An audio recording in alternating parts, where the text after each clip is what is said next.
I'm Alice Mitchell, and I'm going to be reading from And Tango Makes Three by Justin Richardson and Peter Parnell. I first heard this book at an ALA readout event in Chicago maybe 6 years ago or so, and the authors read their book out loud for this giant audience, and it really made an impression. It was the first time that I had actually encountered events for banned and challenged books. So, every morning, Roy and Silo woke up together. But one day, Roy and Silo saw that the other couples could do something that they could not. The mama penguin would lay an egg. She and the papa penguin would take turns keeping the egg warm until finally it would hatch.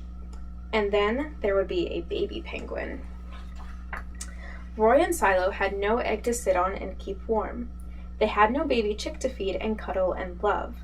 Their nest was nice, but it was a little empty. One day, Roy found something that looked like what the other penguins were hatching, and he brought it to their nest. It was only a rock, but Silo carefully sat on it and sat.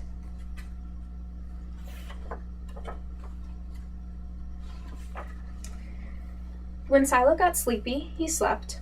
And when Silo was done sleeping and sitting, he swam and Roy sat. Day after day, Silo and Roy sat on the rock. But nothing happened. Then Mr. Gramsci got an idea. He found an egg that needed to be cared for, and he brought it to Roy and Silo's nest. Roy and Silo knew just what to do. They moved the egg to the center of their nest. Every day they turned it so each side stayed warm. Some days Roy sat while Silo went for food. Other days it was Silo's turn to take care of their egg. They sat in the morning and they sat at night. They sat through lunchtime and swim time and supper.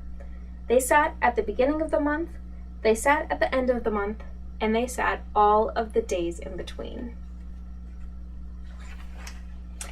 Until one day, they heard a sound coming from inside their egg. Peep, peep, peep, it said. Roy and Silo called back, squawk, squawk. Peep, peep, answered the egg. Suddenly, a tiny hole appeared in the egg's shell, and then, crack! Out came their very own baby. She had a fuzzy white feathers and a funny black beak. Now, Roy and Silo were fathers. We'll call her Tango, Mr. Gramsci decided, because it takes two to make a tango. Roy and Silo taught Tango how to sing for them when she was hungry. They fed her food from their beaks. They snuggled her in their nest at night. Tango was the very first penguin in the zoo to have two daddies. Soon Tango grew strong enough to leave the nest. Roy and Silo took her for a swim, just like all the other penguin families. And all the children who came to the zoo could see Tango and her two fathers playing in the penguin house with the other penguins. Hooray, Roy! Hooray, Silo! Welcome, Tango! They cheered. At night, the three penguins returned to their nest. They snuggled together, and like all the other penguins in the penguin house, and all the other animals in the zoo, and all the families in the big city around them, they went to sleep.